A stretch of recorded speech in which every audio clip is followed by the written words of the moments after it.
Tayong lahat ay manalangin. Amang Diyos na banal, lumikha ng langit at lupa, kami nagpapasalamat sa iyong pagliligtas sa amin na makasalanan. Binigyan mo kami ng pag-asa na makapasok sa walang hanggang langit at ginawa mo kami mga anak upang palaging protektahan at tulungan habang nabubuhay sa mundong ito. Ngayon, sama-sama nagtipon ang mga banal upang ipagdiwang ang araw ng Panginoon. Naway samahan mo kami, tulungan ang lahat ng narito na malaman sa kanilang mga puso ang napakahalagang kalooban na ituturo mo at tulungan mo sila na malaman kung ano ang nararapat gawin sa harapan mo. Nang sanggayon, hanggang dumating ang Panginoon ay maingatan nila ang kanilang pananampalataya at lubos na mabuhay na nakakalugod sa iyo. Gayun din, ang Summer Retreat ay nagpapatuloy hanggang ngayon. Sa pamamagitan ng retreat na ito, ang salita ng Ebanghelyo ng Panginoon ay pinapangaral. Naway samahan mo kami, pagkalooban ng Espiritu na aming kinakailangan, kalakasan at abilidad.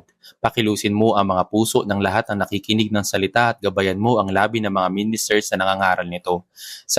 Nang sa gayon, ang gawain ng pagbabalik ng mga kaluluwa sa Panginoon sa kapangyarihan ng Espiritu Santo ay may sa katuparan. Gayun din, samahan mo ang naglilingkod at mga puso nag-evangelize. Bigyan mo sila ng karunungan at kalakasan. Taimtim naming idinadalangin na ang Diyos na bantayan at gabayan ng retreat na ito upang matapos ito ng walang aksidente hanggang sa huli sa gitna ng gawain ng Panginoon. Sa lahat ng kapatiran na sa iglesia na nabubuhay sa katapusan ng panahon, tulungan mo kami na malaman kung ano nararapat naming gawin. Nang sa gayon, nasan man kami, mabuhay nawa kami sa paraan na kakalugod sa Panginoon upang hindi kami humarap na may kahihiyan sa iyo. Ngayon, mula sa simula hanggang matapos, ipinagkakatiwala namin ang lahat sa banal na Espiritu at dinadalangin namin ito sa pangalan ng aming tagapagligtas na si Jesus. Amen.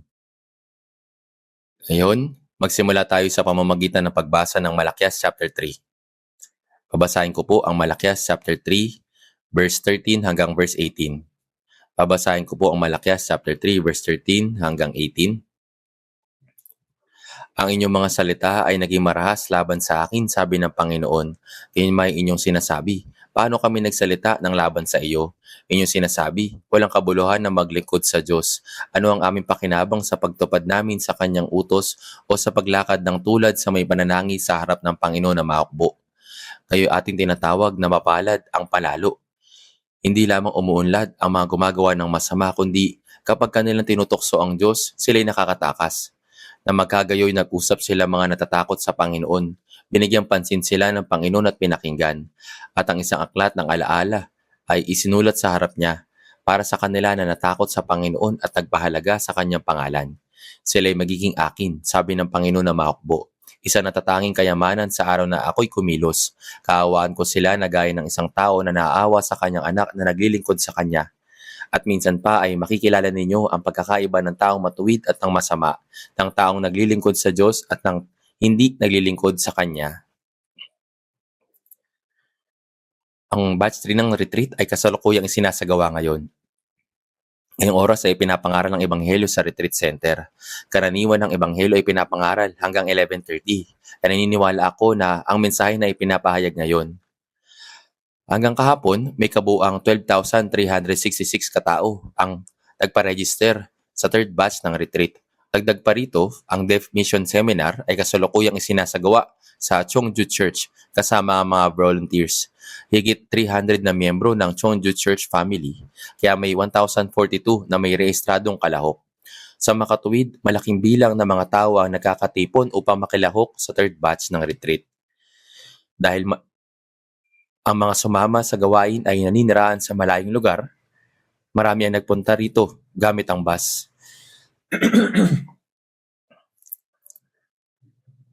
At tunay na maraming tao dito. Kahapon, ang kuryente sa retreat center ay umabot sa pinakamataas na antas. Tayo ay nagdadaos sa mga retreat ng ilang dekada na. Subalit kahapon ang pinakamataas na kuryente na nagamit. Marahil dahil mainit at napakaraming tao. Ngunit sa kabila nito, patuloy na isinasagawa ang retreat sa kabila ng matinding init. Kaya pakiusap, ipanalangin ninyo po ito. Sa Martes, magsisimula na ang 4th batch ng retreat. Kaya inihiling ko na maghanda kayo kasama namin at manalangin para dito. Ngayong araw, nais ko pong pagbulayan ang mensaheng pinamagatang huwag kayong mapagod maghintay. Ang tao ay isang nilalang na naghihintay. Habang nagpapatuloy tayo sa ating buhay, mayroon tayong mga hangarin. Gayunpaman, kapag ang mga hangarin na iyon na hindi pa na nangyayari, masikap natin itong hinihintay na mangyari. May ibang mga tao na naghihintay ng desperado para sa kanilang mga anak na makapagtapos ng kolehiyo at makakuha ng magandang trabaho. Opo, ang managahanap ng trabaho ay naghihintay din habang patuloy na nagpapadala ng resume at mga application na dose-dosena at marahil daan-daan sa lugar na maaring pag-applyan. Subalit sa panahon natin ngayon, tila hindi ito madali. Ito ay totoong nakakapagod emotionally at ang mga ito ay napakahirap gawin. Meron din naghihintay na makatagpo ng mabuting partner at maikasal. Sa mga magulang din na kinakailangan na mag-ayos ng kasal ng kanilang mga anak, ginugugol nila ang maraming oras sa paghihintay at panalangin at nag-iisip, kailan kaya makakatagpo ng magandang kapareha ang anak kong lalaki o ang anak kong babae. Hindi ito kasing dali ng inakala ng marami. Dagdag pa rito, may ilang tao na nagpapagamot. Nagsisimula na maniwala na madaling gagaling ang kanilang sakit. Gayunpaman, habang hinihintay nila na sila'y gumaling, na nangangailangan ng napakahabang panahon, ito'y tunay na masakit at nakakabagabag. Bukod pa rito, habang tayo nabubuhay sa iba't ibang paraan, tayo masidig na nanalangin sa Diyos na maisakatuparan ang mga kasagutan na hawak natin sa ating mga puso at naghihintay tayo sa mga oras na iyon. Kapag nararanasan natin ang pagkakataong iyon, ito'y tunay na masakit at nakakabagabag. Meron din tayong isang bagay na hinihintay, di po ba? Ano po yun? Ang pangakong darating ang Panginoon. Tayo naghihintay ng mahabang panahon sa kanyang pangako ng kanyang ikalawang pagdating. Noong bata pa ako, palagi kong iniisip, darating pa ba ang taong 2000? Sa inyo na mas matanda, maaaring maalala ninyo.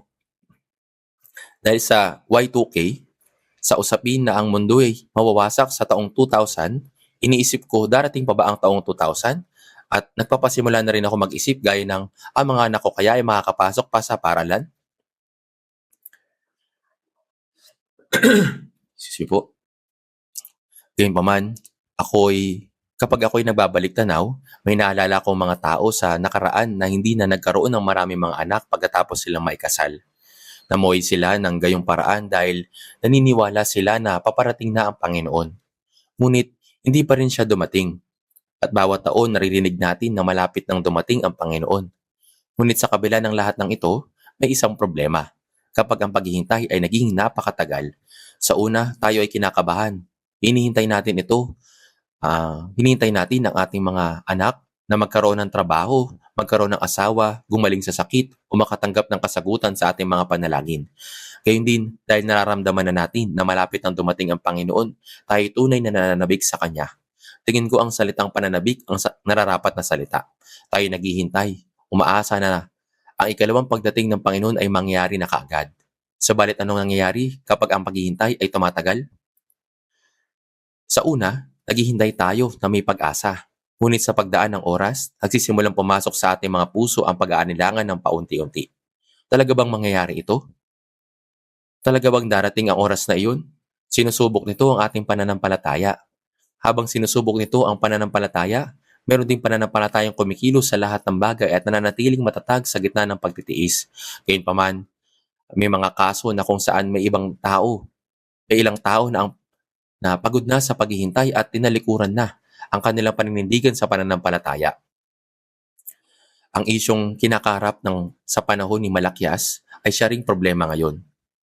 Ang mga mananampalataya ng panahong iyon ay nabuhay ng 400 taon bago dumating si Jesus. Subalit, ang mga taong ito'y lubang napalayo na sa pananampalataya. Sinabi po sa Biblia, kung babasahin po ninyo sa verse 14, babasahin ko muna ang verse 13. Sabi dito, ang inyong mga salita ay naging marahas laban sa akin, sabi ng Panginoon. Ngayon may inyong sinasabi, paano kami nagsalita ng laban sa iyo? Sinasabi ng Diyos, kayong mga mananampalataya ngayon. Dito, kayo tumutukoy sa mga Israelita.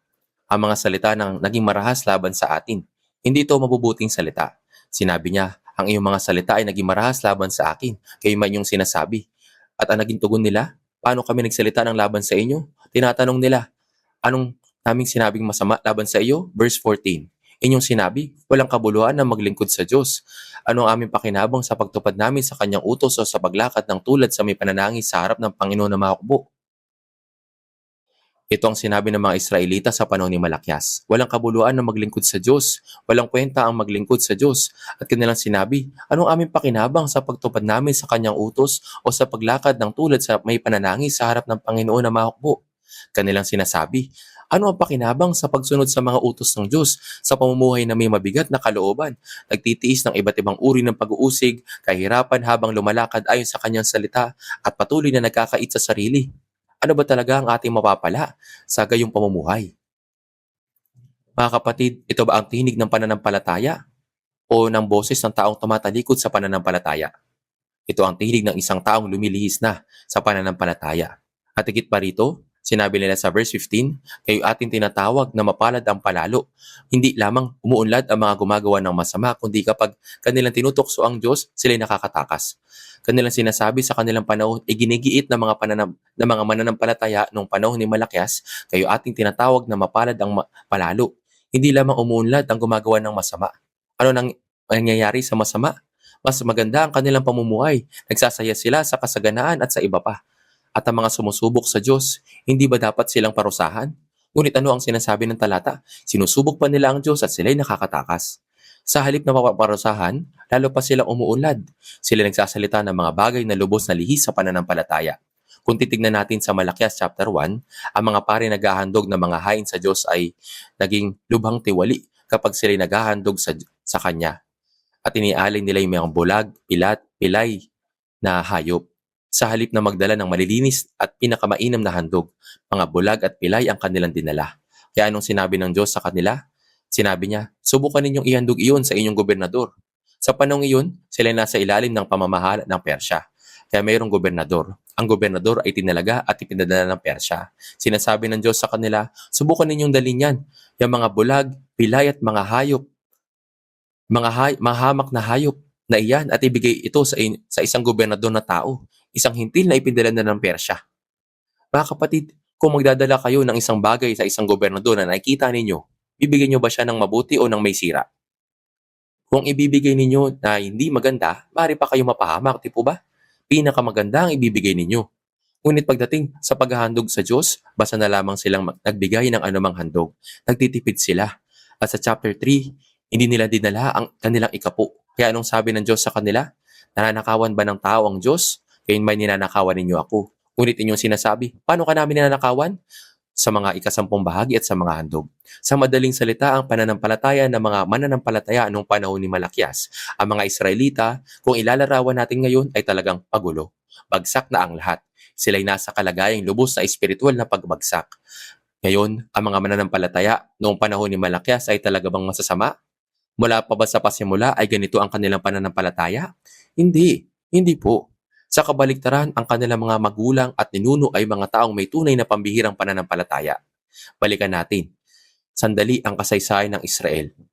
Noong 606 BC, mga 2,600 taon na ang nakalipas, si Haring Nebuchadnezzar ng Babylonia, bago pa ang panahon ng Persya, nilusob niya ang Israel. Inalis siya ng kalayaan ang Israel, nagluklok ng isang puppet na hari, at pagkatapos ay umurong muna nang hindi niya lubusang winasak ang lungsod. Sa panahong iyon, nagdala siya ng ilang mga bihag mula sa angkan ng hari at ng mga maharlika. Isa sa mga nabihag sa unang pagkatapong iyon ay si Daniel. Tandaan ninyo ang taong ito, 606 BC. Pagkaraan nito, bumalik si Nebuchadnezzar upang lusubin ang Israel ng pangalawang ulit. Sa kabuuan, 3 beses siyang sumalakay. Sa ikalawang pagsalakay, binihag niya ang iba't ibang biyasang manggagawa at mga dalubhasang panday. Isa sa mga nabihag noon ay ang propetang si Ezekiel. Kaya nagmula si Daniel sa isang marangal na angkan at inalang bihag noong 606 BC. Excuse me po. Sa ikalawang pagsalakay, malamang na si Ezekiel ay kabilang sa mga biyasang manggagawa. Ngunit sa kabila ng lahat ng ito, patuloy pa rin naghimagsik ang Timog Juda laban kay Haring Nebuchadnezzar at tumangging magpasakop sa kanya. Kaya noong 586 BC, 20 taon na matapos ang 606 BC, muli siyang bumalik at hinalakay sila sa ikatlong pagkakataon. Sa pagkakataong iyon, tuluyan niyang winasak ang Timog Juda at lalo na lubusan niyang giniba ang templo hanggang sa ang mga ito yung maging bunton ng mga guho. Ang propeta naglilingkod doon ay si Jeremias. Gayunman, hindi siya sumama sa Babylonia. Inalok siya ng pakikitunguhan siya ng mabuti kapag sumama siya sa Babylonia, ngunit pinili niyang manatili. Iniwan lamang ng mga taga-Babylonia ang pinakamaralita at pinakamahirap na tao sa lupain. Ang lahat ng iba pa ay dinala niya. Pinasak ang templo at sila'y umalis. Mula noon, ang Jerusalem at ang Timog Juda ay naging isang ganap na ilang na lupain. Lubos po silang winasak, yung templo at sila'y umalis.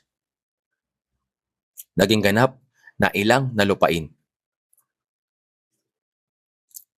Si Jeremias ang nanatili sa ilang na lupaing iyon. Hanggang sa uling sandali, siya'y tumatangis habang isinusulat ang mga kasulatan. Dito nagmula ang aklat ng mga panaghoy sa Biblia.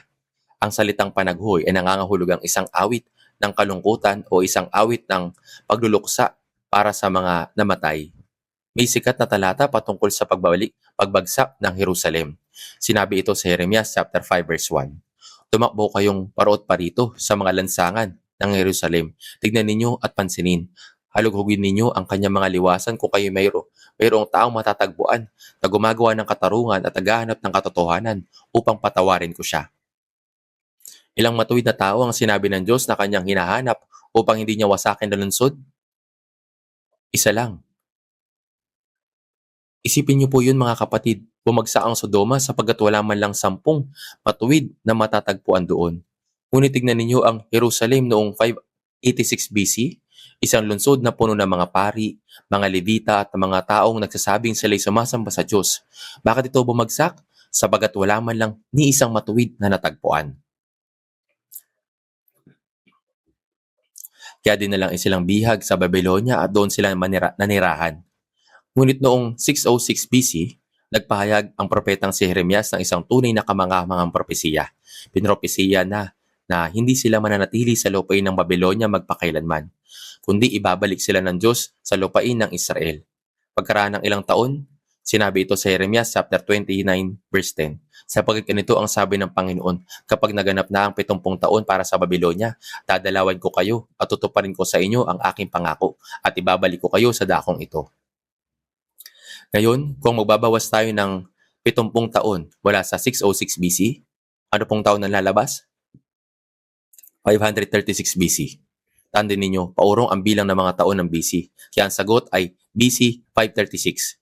Mga kapatid, ang awit 137 ay isinulat tungkol sa kalungkutang nararanasan ng mga Israelita habang sila nabubuhay bilang mga biyag sa Babylonia. Sa katunayan, may isang sikat na awitin na ibinatay rito, ang Rivers of Babylon. Naalala ko noong bata pa ako, wala akong kaalam-alam, sumasabay lamang ako tutugtog at sumasayaw sa kanta ng Boney M. Ang kantang iyon na hindi talaga isang masayang awitin. Isa itong awit na matinding panaghoy. Ngunit dahil masigla ang himig nito, wala akong idea sa tunay na kahulugan, kaya sumasabay lamang ako sa tugtog. Sa anumang kaso, ang awit na iyon ay batay sa awit 137. Pagkatapos, mga 2 o 3 taon bago ang 536 BC, pinahintulutan ng Diyos si Daniel na buksan at basahin ang kasulatang isinulat ni Propeta Jeremias. Kaya sa Daniel chapter 9, natuklasan ni Propeta Daniel sa mga kasulatan ang propesiyang ipinahayag ni Propeta Jeremias na pagkatapos ng 70 taon, babalik sila sa lupain ng Israel. Ngayon, sino nga ba ang sinasabi kong isa sa pinakapangunahing taong nabihag noong 606 BC? Si Daniel. Dahil siya mismo ang nabihag noong panahong iyon. Nang bilangin niya ang mga taon, napagtanto niyang kaunti na lamang ang natitirang panahon. Dahil dito sa Daniel chapter 9, taimtim na nanalangin si Propeta Daniel sa Diyos na ibangon muli ang bansang Israel ayon sa pangako sa pamamagitan ng propeta. Yan ang nilalaman ng Daniel chapter 9. Pagkatapos niyon, nagpakita ang anghel na si Gabriel kay Daniel.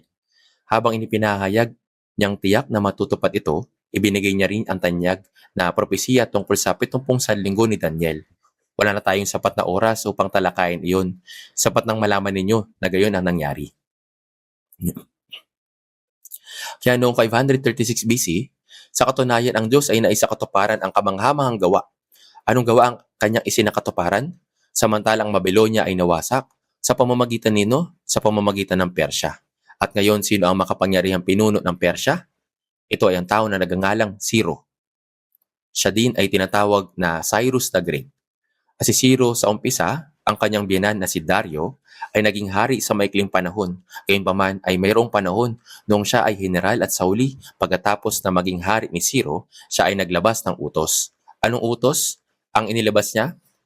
Siya ay gumawa ng utos na sino mang Israelita na nasa Persya, kayo ng bansang naging Persya, sino mang Israelita na nasa Persya na nais bumalik sa lupain ng Israel ay maaaring bumalik. Itong kautosan ay nanatiling archaeological artifact. At saan ito nailagay? Kung pupunta kayo sa British Museum, mayroon doong silindro na gawa sa luwad na tinatawag na Cyrus Cylinder. Kung titignan natin na nakasulat dito, ito'y kamangha-mangha. Ang mga sulat sa dulo ng ikalawang hari at ang mga salita sa aklat ni Ezra ay nakasulat po doon. Kaya ito ang utos ni Ciro. Kung titignan natin ang kasaysayan, ang taong ito na si Ciro ay malahimalang nagtagumpay sa maraming digmaan. Gaya sa mga digmaan, halimbawa, kapag may isang nagkamit ng malaking tagumpay, nang may kahirapan, nagagawa nila ito sa pamamagitan lamang ng kanilang kakayahan. Mayroong ilang pagkakataon na mayroong swerte sa anumang kanilang ginagawa. Subalit sa lalaking ito na si Ciro, sa tuwing siya'y nakikipagdigma, ang kanyang swerte ay talagang mabuti. Ang mga ito ay mga digmaan na imposibleng maipanalo. Gayunpaman ay patuloy siyang nagtatagumpay. Kaya habang siya'y nakikipagdigma, naramdaman niya at naisip niya, tila mayroong tumutulong sa akin. Gayunpaman, kung titignan ninyo ng mabuti sa Biblia, sa aklat ni Daniel, si Propeta Daniel ay nagpatuloy sa napakataas na posisyon sa pamamagitan ng Babylonia at Persya. Kung titignan natin ang aklat ni Daniel, maalala ninyo na ang kwento ni Daniel tungkol sa itinapon siya sa yungib ng mga leon. Sa panahong iyon, sa panahon ng Babylonia, hindi sa panahon ng Babylonia, kundi sa panahon ng Persya. At ito ang pangyayari noong panahong iyon. Bago naging hari si Ciro, nang mailagay niya ang kanyang biyenan na si Dario bilang hari sa maikling panahon, ng panahong ito, si Propeta Daniel ay punong ministro mula sa pananaw ng mga opisyal na sinakop na bansa. Ang bansang Persya ay sinakop ito. Tama po ba? Habang si Daniel ay nasa mataas na posisyon na opisyal na tinalong bansa na inilagay bilang punong ministro, ano mga nangyari? Marami ang lubhang nainggit sa kanya. Gayunpaman, upang maipahuli ang isang taong walang kasalanan, nagkaroon ng batas na kung sino man ay manalangin at kung sino man ay maglingkod sa ibang Diyos, ay tatapon siya sa yungib ng mga leon. Ginawa nila ang kautosan na ito at naitapon si Daniel sa yungib ng mga leon. Subalit, kahit na si Daniel ay itinapon sa yungib ng mga leon, ay itinikom ang bibig ng mga leon. Ano ang ginawa ng Diyos? Itinikom niya ang bibig ng mga leon. At pagkatapos mailabas si Daniel, nang itapon na ang mga tao na nag-akusa at nagplano laban sa kanya, bago pa man sila makalapag, anong ginawa ng leon? Ang mga leon ay nanaig sa kanila at pinagputol-putol ang lahat ng kanilang mga buto. Ang mga ganitong salita ay naisulat sa Biblia at ito ay sa panahon ng Persya. Kaya pag-isipan po ninyo, si Haring Dario ay binabanggit ko kanina o maging si Ciro ay nakakaalam ng katotohanan ito o hindi. Nalalaman niya. Kung mabasahin ninyo ang aklat ni Daniel, sinasabi po dito at si Daniel ay namalagi roon hanggang sa unang taon ng haring si Ciro. Kaya ito po ngayon si Propeta Daniel. Tungkol sa kwentong patungkol kay Haring Ciro, saan ito nagsimula? Saan ito naisulat? Ang kwento ay patungkol kay Ciro na naisulat sa aklat ni Isaias. Aklat ni Isaias. Kung gusto ninyong pag-aralan ang tungkol sa lahat ng mga bagay na ito na nabanggit ko ngayon, kung pag-aaralan ninyo ng mabuti ang ating Bible Academy, ito yung lalabas. Bago pa dumating si Ciro, ang aklat na Isaias ay isang aklat na isinulat noong BC 700 hanggang 800. Kaya mahigit 200 taon ang lumipas bago dumating sa mundong ito ang lalaking nagangalang Ciro. Ang mismong pangalang Ciro ay naisulat sa pamamagitan ng propeta Isaias. Excuse me po. Kaya naipropesiya na siya ang magpapalaya sa Israel at tiyak na mayroong nagsabi kay Ciro patungkol dito. Sino kaya sa palagay ninyo? Ito ay si Propeta Daniel. Kaya nang magitin ni Daniel ang kwentong ito, sapagkat walang sino man doon ang hindi nakakilala kay Daniel na nakaligtas mula sa yungib ng mga leon at sa panahon niyon, maging yung mga hari, hintil. Ano nangyari sa kanila? Kinilala nila ang Diyos. Sa mga salita at sa mga aklat na aking nabasa noon, mayroong isang talata na humipo sa aking puso. Si Daniel ay isang hindi mangangaral. Ang propetang si Daniel ay hindi nangangaral. Tama po ba? Subalit, ginawa niya na ang hintil o mga hintil, ang lahat ng mga haring hintil ay lumuhod sa harap ng Diyos. Sino yung tao na gumawa sa mga taong hintil, sa mga taga-Babylonia at Persya, at gumawa sa hari ng Babylonia at Persya na lumuhod sa harap ng Diyos? Ito ay si Daniel. At tiyak na nakita ni Ciro ang kanyang pangalan sa pamamagitan ng kasulatan. At ano kaya sa tingin ninyo ang naunawaan niya? Na ang kanyang mga tagumpay ay hindi sa pamamagitan ng kanyang sariling kakayahan, subalit sa pamamagitan ng kaninong kakayahan? Maring naunawaan niya na ito'y sa pamamagitan ng kapangyarihan ng Diyos. Paano natin ito malalaman? Sa ngayon ay hindi tayo madaling makakapunta sa bansang Iran. Subalit kapag pumunta kayo sa Iran, mga kapatid, kung titignan ninyo sa internet, maraming taong pumupunta doon, maging ang mga kababayan natin. Kung titignan ninyo ang mga vlogs, naroroon ang puntod ni Ciro, ang Cyrus Cylinder, ang libingan ni Daniel at ang libingan ni Mordecai. Alam niyo po ito, di po ba? Si Mordecai sa aklat ng Esther, silang lahat ay naroroon sa Iran. Subalit ang libingan ng Ciro ay talagang napakaganda. Nalalaman ni Ciro na siya ay nagkagayon dahil sa kaninong kapangyarihan? Ito ay sa kapangyarihan ng Diyos, ang kapangyarihan ng Diyos. Sa isang tao mapagpakumbaba. Gayunpaman, pinalaya sila ni Ciro. Uli, kailan po? Noong BC 536. Si Zorobabel ang kanila naging pinuno at ang mga Israelita ay nagsibalikan. Ito po ay nasa aklat ni Ezra. At ang aklat ni Ezra ay mayroong 1 hanggang 10 chapter. Ang nilalaman ng chapter 1 hanggang sa chapter 6 ay malinaw na patungkol kay Zorobabel na lumabas bilang pinuno. At saan nakikita ang kwento ng mga Israelita ay nasa Persya ng mga panahong iyon? Ito ay na makikita sa aklat ni Esther. Ang mga tao doon kasama si Mordecai na nasa aklat ni Esther ay silang mga hindi bumalik sa Israel mula sa Persya. Subalit mayroong kaunting bumalik sa Israel mula sa Persya na mahigit 50,000. Ang bilang ba na nanatili sa Persya ay malaki o mas malaki ang mga bilang ng bumalik? Marami sa mga tao ang nanatili. Ang bilang ng mga tao na bumalik ay kakaunti lamang. Kung gayon, ang kakaunting mga tao ba yung masigasig sa pananampalataya o yung mga tao na nabubuhay ng walang ingat? Sila ay mga tao na talagang masisigasig. Si Zorobabel. Sino ba si Zorobabel? Siya ay mula sa salinlahi ni David. Siya ay isang tao na maaari sanang maging isang hari kung sila ay magiging isang bansa. Siya rin ay kasama ng mga ninuno ni Jesucristo. Subalit dahil sa bansa ay nawasak, hindi siya naging hari. Gayunpaman, ang taong ito ay naging pinuno at nakabalik noong BC 536. Kaya ang mga taong ito ay sila'y mayroong dakilang espiritual na sigasig. Ngayon, sa una nilang pagdating, sila ay nagtrabaho ng masipag at gumawa ng mabuti na mayroong malaking sigasig. Sa umpisa ay nagbalak silang itayo ang nawasak na templo. Habang gumagawa ng maraming pundasyon para sa templo, ito ay gaya ng civil engineer sa ating panahon. Sila ay huminto sapagkat ang mga bansang nakapalibot ay talagang hinadlangan sila. Gaano katagal itong natigil? Ito ay naitigil sa loob ng 20 taon. Kaya kung titignan natin sa Biblia, ang mga pundasyon ng templo ay naitayo na, subalit tinubuan ito ng mga damo at ng mga halaman, at ang mga hayop ay nagpupuntahan at lumilibot sa lugar na iyon. Nang panahong iyon, ang mga tao na dumating upang itayo ang templo ay nagsimula na mayroong dakilang sigasig. Subalit dahil sa sila ay humarap sa maraming pagsubok at pagsalungat mula sa mga tao na nakapalibot sa kanila, sila ay napagod at huminto. Na magkagayoy ay nagsugo ang Diyos ng propeta. Sino pong propeta ang sinugo niya? Kung titignan po ninyo sa mga pinakahuling aklat sa Lumang Tipan, sila ay si Hagay, Zacarias at Malakias. Isinugo ng Diyos si propeta Hagay na siyang una sa huling 3 propeta sa Lumang Tipan.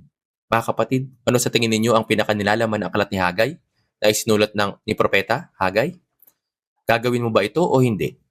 Aking gagawin. Ang nilalaman ng Hagay ay aking gagawin. Gagawin mo ba ito o hindi? Aking gagawin.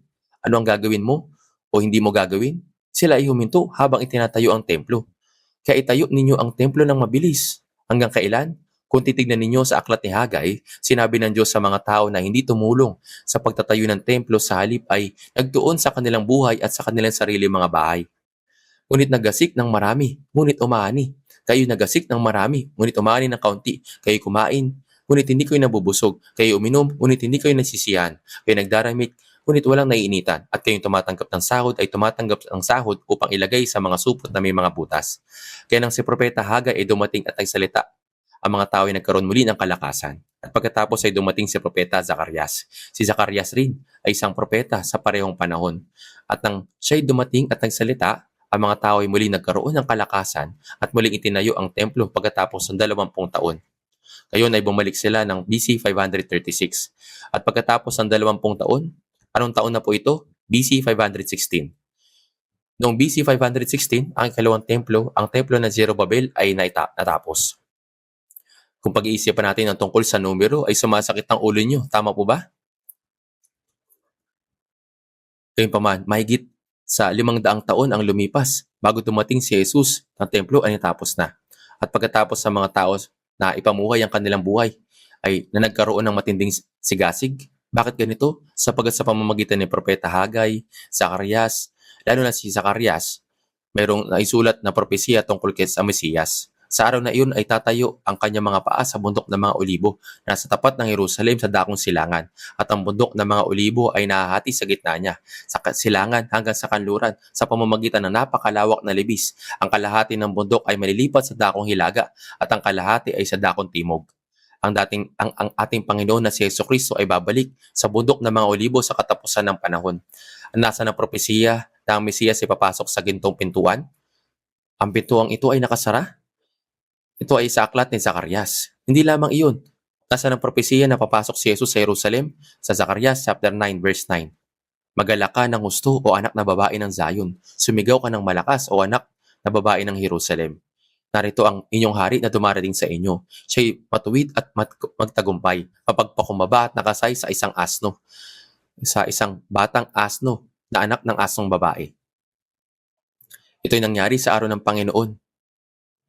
Saan makita ang salitang ito? Sa Zacarias chapter 14 verse 12. Ito din ay nasa aklat ni Zacarias. Si Propeta Zacarias ay hindi lamang nagpropesiya tungkol sa unang pagdating ni Jesus, kundi pati na rin sa ikalawang pagdating ni Jesus. Kaya yung mga taong nabuhay 500 taon bago dumating si Jesus ay nakarinig ng mga salita ng mga propeta ni Hagay, Zacarias. Anong uri ng pag-asa mayroon sila sa kanilang puso na ang Mesiyas ay darating? Gayunpaman, nagkaroon sila ng kalakasan sa pamamagitan ng salita at namuhay sa pamamagitan ng pananampalataya. Pagkalipas ng ilang panahon, may isa pa pong dumating at nagdala ng maraming tao kasama niya. Ito po'y si Ezra. Si Ezra ay mula sa pamilya ng pagkapari.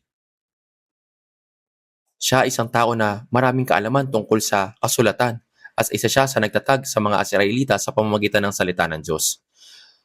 Siya ay dumating at tinuro ang salita. Hindi lamang iyon. Ilang sandali sa parehong panahon, sinong dumating? Dumating po si Nehemias. Si Nehemias ay dumating bilang gobernador ng Persya. Kaya mayroon siyang otoridad na tumanggap ng anuman na naisin sa harapan ng kanyang ng imperyo ng Persya. Ngunit narinig niya na bagaman ang templo ng Jerusalem ay muling naitayo, ang mga pinto ay natupok ng apoy at walang mga pader. Kaya mga tao ay nagdurusa ng mga kahirapan at pang-aapi sa mga bansang nakapaligid. Siya ay nabagabag at habang nanalangin, natanggap niya ang pahintulot mula sa hari. At ano pang nangyari? Dumating siya bilang isang gobernador. At ano ang ginawa ni Nehemias? Nang dumating si Zerubbabel noong una, ang ginawa niya ay tinayo ang templo. Ang bumagsak na templo. Iyon ay ikalawang templo, ang templo ni Zerubbabel. Ngunit nang dumating si Nehemias, ang ginawa nila ni Ezra ay muling pagtatayo ng mga pader ng Jerusalem. Ang mga pader na nakapaligid sa Jerusalem, isinaayos nila ito dahil sa kailangan ng mga pader upang mahadlangan ng mga pagsalakay ng mga kaaway at mga upang lumakas ang bansa. At noong si Nehemias ay nagsisilbing gobernador, ang salita ng Diyos naman ay tinuturo ni Ezra. At dahil siya ay gobernador, meron siyang pampolitikang kapangyarihan. Di po ba? Sa pamamagitan ng kapangyarihang ito, ang mga tao sa Israel ay nagising sa kanilang pananampalataya at ang kanilang hinihintay ay ang Mesiyas. Ang mensahe na darating ang Mesiyas ay nagpatuloy hanggang BC 450. Kaya mula kay Zerubbabel hanggang kina Ezra at Nehemias, sa panahong iyon ng 2 o 3 henerasyon, Ang mga tao ay tunay na namuhay ng may pananampalataya kahit na mahirap ang kanilang mga kalagayan at namuhay silang ng tapat. Ngayon, si Ezra ay marahil ay namatay na at maring si Nehemias ay namatay na rin. Kung gayon, anong uri ng mga tao ang mananampalataya noong panahon ni Malakias? Lumipat tayo sa taong 400 BC. Pumunta tayo sa unang bahagi ng BC 400. At malamang na sila ay henerasyon ng mga anak o henerasyon ng mga apo ng mga tao mula sa panahon ni Ezra at Nehemias. Tama po. Pagkatapos, ano ang nangyari sa kanilang pananampalataya? Sa isang salita, ito ay lubos na bumagsak. Sa balagay ko ay masyadong mahaba ang sinabi ko tungkol sa background. Kaya nang panahon ni Malakias, ang henerasyong may mga magulang na namuhay ng tapat, mga lolo't lola na namuhay ng tapat, at mga lolo't lola na sa tuhod na namuhay ng tapat, matapos pumanaw ang mga nakaraang henerasyon at magbago ang mga henerasyon. Ang mga tao ito ay nagsimulang sabihin, ito sa harapan ng Diyos. Ang inyong mga salita ay naging marahas laban sa akin, sabi ng Panginoon. Gayunmay, inyong sinasabi, paano kami nagsalita ng laban sa iyo? Inyong sinabi, walang kabuluhan ang paglingkod sa Diyos. Ano ang aming pakinabang sa pagtupad namin sa kanyang utos o sa paglakad ng tulad na may pananangis sa harap ng Panginoon na mga hukbo? Kayo ating tinatawag na mapalad ang palalo. Hindi lamang umuunlad na mga gumagawa ng masama, kundi kapag kanilang tinutukso ang Diyos, sila'y nakakatakas.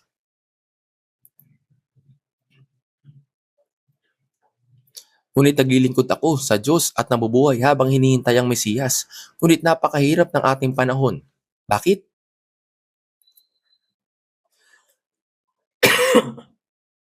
Excuse me po. Bakit po? Una, ang bansa natin ay nasa ilalim ng pamumuno ng Persya.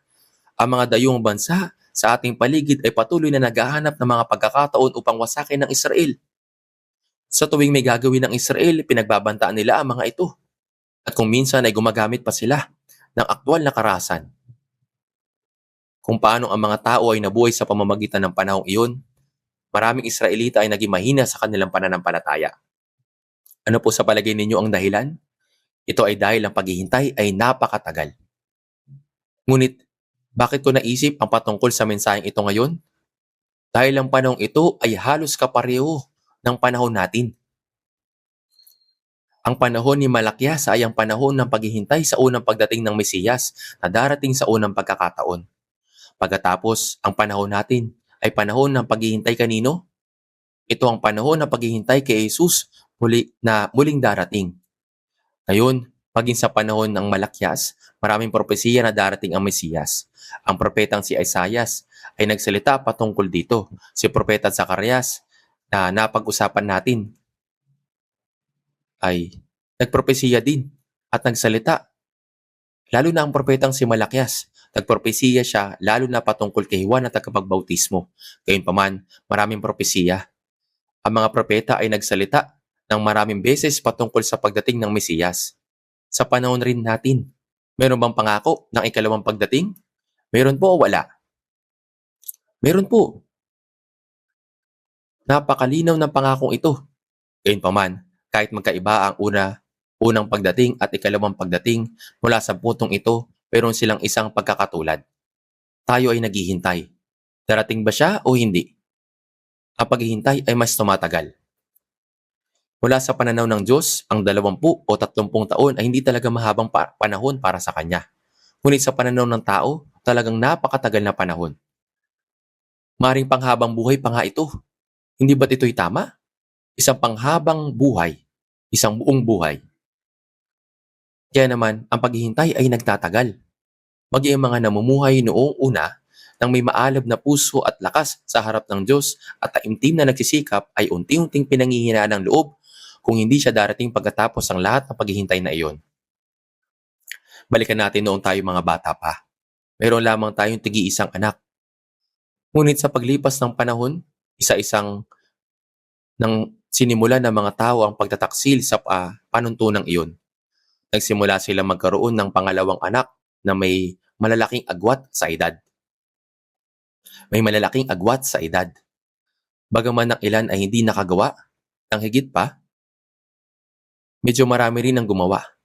May mga ilang kaso kung saan matapos maghintay at makitang hindi ito nangyayari, nagpatuloy sila at nagkaroon ng pangalawang anak. Siyempre po, hindi ito 100% na sigurado. Ngunit kapag naghintay ka, ito ay tila siya ay darating at lalong madaling panahon. Kaya mamuhay ka ng taimtim. Ngunit kung hindi siya darating, ito ay nakakapanghina ng loob. At kung minsan ay nakakaramdam pa nga ng pagkadismaya. At kapag iyon ay nangyari, malaki ang posibilidad na ang iyong pananampalataya ay maanod patungo sa pagiging formal na lamang sa halip na dalisay. Ito ay dahil mayroong tayong pisikal na katawan at unti-unti tayo nagiging sekuralisado. Ano niyo po yung sekuralisasyon? Ano ang kagandahang patungkol dito? Matapos ang lahat, anong pinakamagandang bagay? Ang pera ang pinakamaganda. Kung titingnan mo ang paligid, ang mga tao sa mundo ay nabubuhay ng maayos. Kahit ano pa ang gawin nila, kahit medyo mabagal. Ang mga bagay-bagay nito mga nakaraang araw, kaya nilang kumita ng pera sa stock market o bumili ng real estate na tumataas ang halaga. Ngunit namumuhay akong parang hangal na walang kaalam-alam sa lahat ng iyon. Namumuhay ba ako na parang hangal? Namubuhay ba talaga ako na parang hangal? Yan ay isang sekularisasyon. Kaya sa bawat isa, bakit ang mga tao sa panahon ni Malakias ay bumagsak sa kasalanan? Sa madaling salita, ito ay dahil sa naging matagal ang paghihintay. Kaya nang nabanggit ko kanina, nagsimula silang bumalik noong 536 BC. Sa una, ang mga bagay ay medyo mahirap, ngunit nagtayo sila ng templo. At bagaman mayroong hamon, si Ezra at Nehemias ay dumating at muling itinayo ang pader. Naranasan ang isang panahon ng matinding lakas ng espiritual at muling pagbangon. Gayunpaman, matapos ang panahong iyon, ng muling pagbangon at ng mga tao ay pumanaw na upang makasama ang Panginoon, naiwan lamang ang kanilang mga anak. Ang paghihintay ay nagpatuloy at bilang resulta, ang malupit na katotohanan naging napakalinaw. Una sa lahat, nahihirapan sila sa ekonomiya. Mahirap ang buhay noon. Bukod pa rito, hindi na ibalik ang kalawalatian ng bansa. Ang kaharian ng Mesiyas na kanilang hinihintay ay hindi pa natutupad. Kaya ang mga tao ay nagsimulang magsabi, walang kabuluhan na maglingkod sa Diyos. Mga kapatid, ang problema rito ay hindi ang mismong pagdurusa, kundi isang maling interpretasyon ng pagdurusang ito, nagawa ng paghihintay. Kaya ang kanilang saloobin ay nagbago. Mga kapatid, alam niyo po ba, kapag tinitignan po ninyo ang Biblia, ang gawain ng Diyos ay lagi may kasamang panahon ng paghihintay. Matapos matanggap ang pangako ng Diyos, ilang taon naghintay si Abraham bago siya nagkaroon ng anak.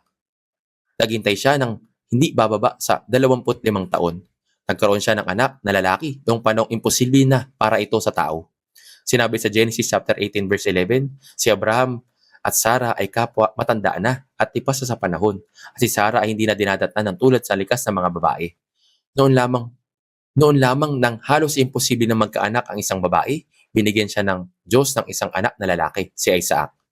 Mga kapatid, minahal ni si Jose ng kanyang ama hanggang sa siya'y 17 taong gulang.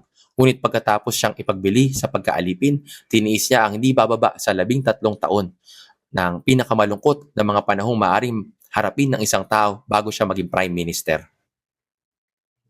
Paano naman si Haring David? Bagaman si Samuel ay dumating at binuhusan siya ng langis, si David ay gumugol ng hindi bababa sa 15 taon na tumatakas habang sinusubukan siyang patayin ni Saul. Hanggang sa siya ay binuhusan ng langis at maging tunay na hari, tiniis niya ang hindi mabilang na mga banta ng kamatayan at pagpatay. At patuloy na tumatakas upang iwasan ito. Paano naman si Moises? Naglakbay siya ng may determinasyong iligtas sa mga Israelita. Ngunit matapos maging isang mamamatay tao, tumakas siya patungo sa ilang ng Midian. Ilang taon po ay yung ginugol niya? 40 taon. Kung titignan po ninyo ang gawain ng Diyos, may isang karaniwang bagay. Palagi niya tayong pinaghihintay. Ano po sa palagay ninyo ang dahilan? Iniihanda muna ng Diyos ang mga tao bago ihanda ang kanilang mga kalagayan. At itong paghihintay ay hindi nangangahulugan na ang Diyos ay walang gagawin. Hindi ito nangangahulugan na ang Diyos ay tahimik. Sa halip, sa pananaw ng Diyos, siya ay naghahanda. Sa totoo lang, wala pa nang marinig ko ang patungkol sa pagdating ng Panginoon mula nang ako'y bata pa, paminsan-minsan na iniisip ko pa rin ang mga bagay na iyon. Alam po ninyo, pabalik-balik pa rin ang alitan ng US at Iran ngayon. Ngunit alam natin na tinutupad nito ang sinasabi ng Biblia, hindi po ba? Kaya, mawawala ba ang Iran sa balat ng lupa o hindi? Hindi. Hanggang kailan? Hanggang sa huling digmaan. Ito ay tila nahihirapan si Trump ngayon. Ang Iran ay dapat na madurog, ngunit hindi naman, di ba?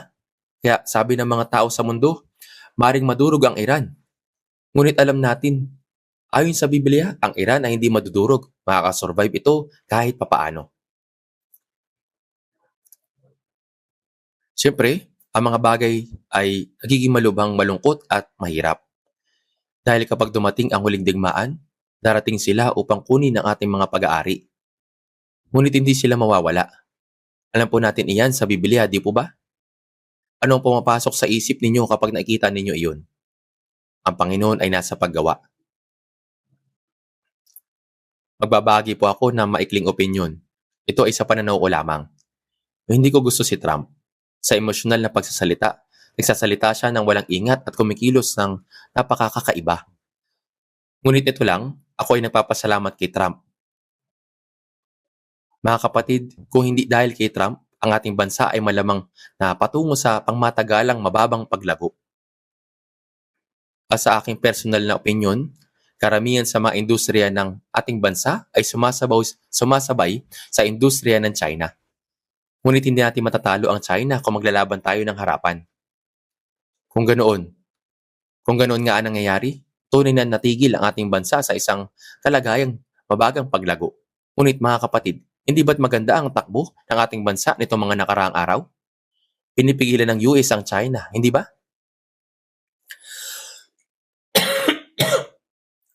Excuse me po. At mabuti na lang ating bansa ay mayroong lahat ng uri ng manufacturing industry. Ang quality ay the best sa mundo.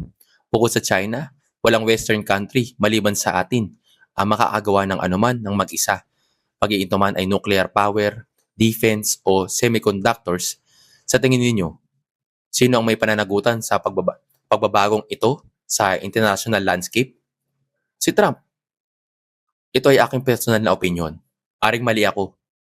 Hindi ko maiwasang magtaka kung talagang ibinigay sa atin ng Diyos ang pagkakataong ito sa mga huling araw dahil naging masigasig tayo sa pagpapalaganap ng Ebanghelyo. Ito ay aking personal na opinion lamang. Ibig kong sabihin, kung hindi niya pinigilan ang China, hindi natin ito magagawa. At pagkatapos ay biglang nagsimula ng digmaan ng Russia. Dahil sa mga pangyayaring tulad nito, iyon ay nasa isip ko. Huwag sana ninyong bigyan ng ibang interpretasyon. Kaya sa personal at emosyonal na aspeto, hindi ko ito gusto. Ngunit sa kabilang banda, may mga pagkakataon na medyo nagpapasalamat ako. Ngayon, gaya ng paglitaw ng lalaking ito, na para bang nakakapamuhay tayo ng mas maayos, naunawaan niyo po ba ako? Humingi po ako ng paumanhin. Naisip ko na baka may ilan sa inyo na gusto si Trump. Kaya humingi po ako ng paumanhin sa mga taong iyon. Personal opinion ko lamang po ito. Pero kung titingnan mo, nakakapagod ang paghihintay. Kaya naman, nanatiling tahimik ang Diyos dahil siya ay naghahanda. Hindi naman talaga tahimik ang Diyos, naghahanda siya. Kahit ngayon, gumagawa ang Diyos. Kung tunay na masigasig natin ipapangaral ang Ebanghelyo sa ating bansa, kung ipangangaral natin ito ng masigasig, poprotektahan tayo ng Diyos. Ito rin ay sarili kong pag-iisip. Napakainit ngayong summer. Kaya bang pagtiisan o hindi? Medyo kaya naman. Nabalitaan ko na namamatay ang mga tao sa Europe dahil sa init. Kaya maaring proteksyon din ito ng Diyos. Excuse me po. Dahil ang kalagayan nating, dahil kailangan natin magdaos sa mga retreat. Sapagkat masigasig tayo nangangaral, tinutulungan tayo ng Diyos. Kung bibigyan niyo po ng kahulugan ng lahat ng gayong paraan, lahat ay tulong ng Diyos. Binabantayan tayo ng Diyos upang maipangaral ang Ebanghelyo sa huling panahong ito. Ang Diyos ay gumagawa. At ang Diyos ay naghihintay ng kaunti pa dahil may mga taong kailangang ma-evangelize at mabahaginan ng Ebanghelyo. Gayun din, isa sa mga dahilan kung bakit bumagsak ng ganito ang Israel noong panahon ni Malakias ay tila iniisip nila na ang masasama ay umuunlad. Iniisip nila na ang masasama ay umuunlad.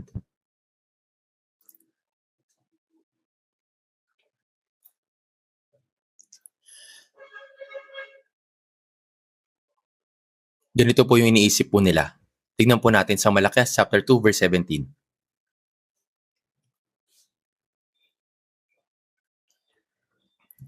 Malakias chapter 2 verse 17, inyong niyamot ang Panginoon ang inyong mga salita. Inyong may sinasabi ninyo, paano namin siya niyamot? Sa inyong pagsasabi, bawat gumagawa ng kasamaan ay mabuti sa paningin ng Panginoon at sila'y kanyang kinalulugdan. O nasa ng Diyos ng katarungan. Sinabi ng mga Israelita, inyong niyamot ang Panginoon ang inyong mga salita. Inyong may sinasabi ninyo, paano namin siya niyamot? Bawat gumagawa ng kasamaan ay mabuti sa paningin ng Diyos, sa pangin ng Panginoon. Ang mga gumagawa ng masasama ay dapat mapahamak at maparusahan. Ngunit ano ba ang katotohanan? Ang kahulugan ng mabuti sa paningin ng Panginoon ay sila ay umuunlad. Hindi po ba? Sila kanyang kinalulugdan. Sila nagiging isang kaluguran sa harap ng Diyos. Ano ba mga taong iyon? Sinasabi ito ng mga tao sa worldly term. Hindi ba? Anong ginawa nilang sa nakaraang buhay nila? Nagligtas ba sila ng bansa? Paano sila naging maayos? Ganito ang sinasabi ng mga tao. Ganun ang sinasabi nila. Pagkatapos sinasabi nila, nasaan ang Diyos ng katarungan? Kung totoong may Diyos, tama ba ito? Yun ang sinasabi nila. Kaya hindi nila naintindihan kung bakit umuunlad ang masasama. Kaya bumabagsak ang kanilang pananampalataya. At pagkatapos ay sinabi nila na ang paglilingkod sa Diyos ay walang kabuluhan. Ngunit ito ay mali. Ngayon, kapag ang isang tao ay nabigo at susunod ay hinanakit, kapag ang pagkabigo ay dumating, lumalabas ang hinanakit. At kapag hinanakit ay mas naging mas matindi, ito ay nagiging pangungutya. Pagkatapos, unti-unti, ang tao ay nagiging walang pakialam sa Diyos. At pagkatapos ay ginagawa niya ang mga bagay-bagay ng formalidad na lamang. Dahil kailangan niyang gawin ang mga ito. At sa uli, ito ay napupunta sa susunod na pagkahulog sa masama.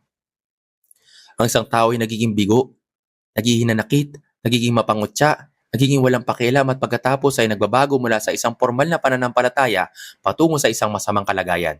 Yan ang kalagayan ng mga tao noong panahon ni Malakias. Bakit po ganun?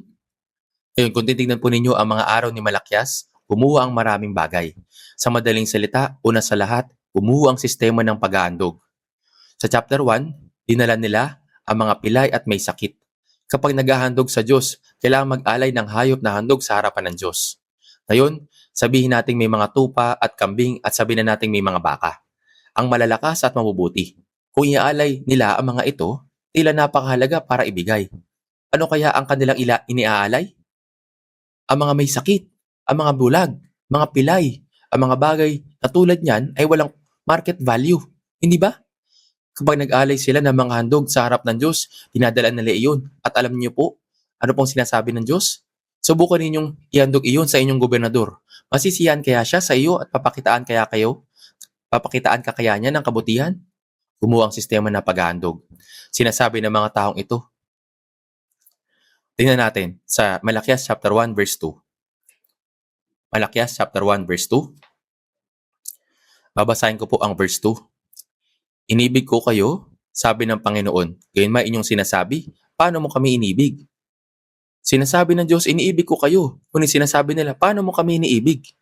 Parang kapag sinasabi natin sa ating mga anak, mahal ko kayo. At sinasabi nila, kailan ako minahal ni tatay? At ang ginawa ni tatay para sa akin? May batang ganitong masama, di ba? Kaninong larawan nga ba? Ang larawan ng batang iyon? Ito ang larawan ng Israel. Gayon din, anong uri ng mga tao ang mga pari? Sila ang mga taong nagtuturo ng salita ng Diyos. Ngunit ang mga taong ito ay naging masama. Sila ay naging masama.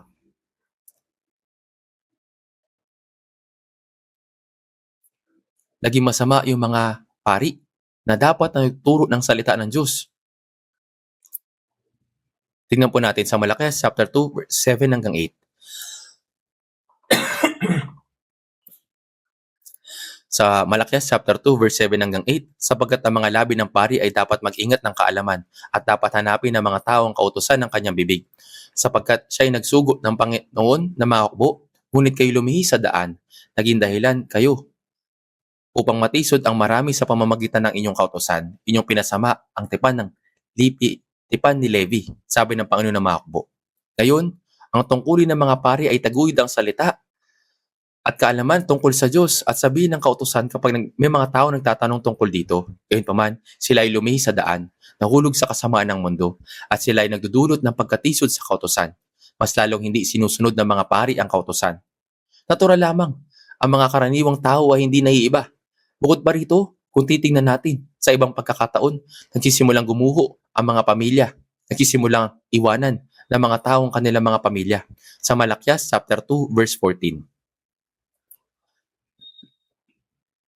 Malakyas chapter 2 verse 14, gayon may inyong sinasabi, sa anong dahilan? Sapagkat ng Panginoon na ay saksi sa pagitan mo at ng asawa ng iyong kabataan, na ginawan mo ng kataksilan, bagaman siya iyong kasama, at iyong asawa sa pamamagitan ng tipan. Kaya ano ang kataksilan? Ang kataksilan ay ito. Nangangahulugan ito ng pagtataksil, pagsisinungaling o pagkaninlang. Sa madaling salita, ano ang ibig sabihin ng pagtataksil sa isang asawa ng kabataan? Ano ang ibig sabihin ng pagtataksil sa asawa? Ano pa nga ba? Nangangahulugan ito ng pakikiapid. Tama po ba? Pagsisinungaling sa asawa. At habang nais ng Diyos na magkaroon ng makadiyos na mga anak, ang mga anak na hindi makadiyos ay ipinapanganak. Gumuho ang pamilya. At gaya ng nabanggit ko kanina, gumuho ang ikasampung bahagi. Ang ikasampung bahagi, sinasabi ng Diyos sa mga tao, may ninanakawan ninyo ako. Ngunit yung sinasabi, paano ka namin ninanakawan? Ano ang sabi ng Diyos? Sa mga ikasampung bahagi at sa mga handog. Ngayon, habang sila ay napagod sa paghihintay ng ganito, gumuho ang kanilang mananampalataya. Dapat bang maging ganito ang realidad natin o hindi? Kung hindi nga, hindi na ako magsasalita ngayon. Kung ito nga, hindi na ako magsasalita ngayon. Ngunit kung hindi tayo mananatiling gising sa ating pananampalataya, maaari tayong humantong sa ganito nang hindi sinasadya o hindi. Maaari po. Tunay na ating panahon na isang mapanganib na espiritual na panahon. At spiritually, ito isang panahon kung saan madaling mapagod, tulad ng mga araw ni Malakyas. Ngunit paano tayo dapat mamuhay? Ito isang panahon na kung saan dapat manatili ang pananampalataya hanggang sa dumating ang Panginoon.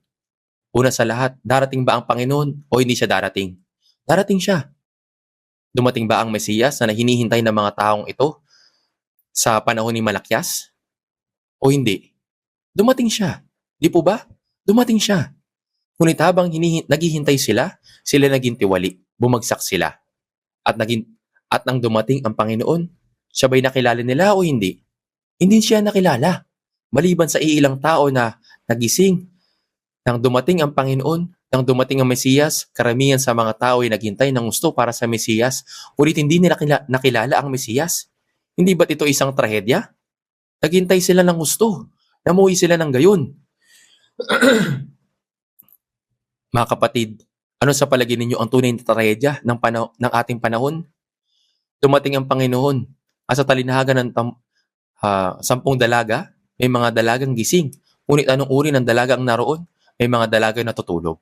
Pagkatapos, gaya ng sinasabi sa Mateo chapter 24 verse 48, ngunit kung ang masamang aliping iyon ay nagsabi sa kanyang puso, magtatagal ang aking Panginoon, at pinasimulan niyang bugbugin ang mga kapwa niya alipin at nakisalo at nakipag-inuman sa mga lasing.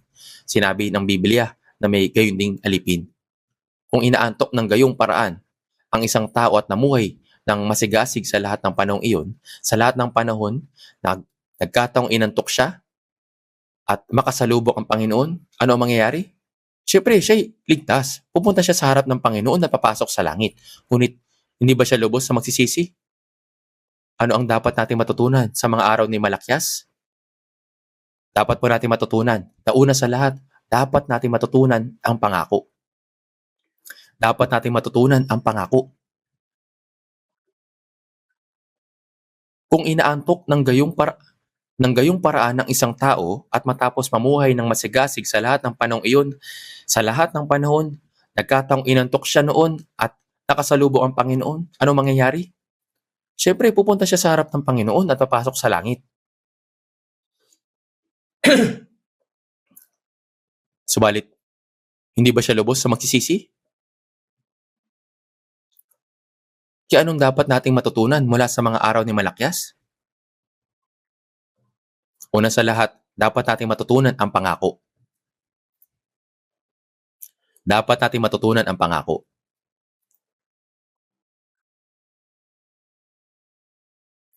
Dapat nating matutunan ang pangako. Ito ay aklat ng Habakuk. Habakuk chapter 2, verse 2 hanggang 3. Habakuk chapter 2, verse 2 hanggang 3.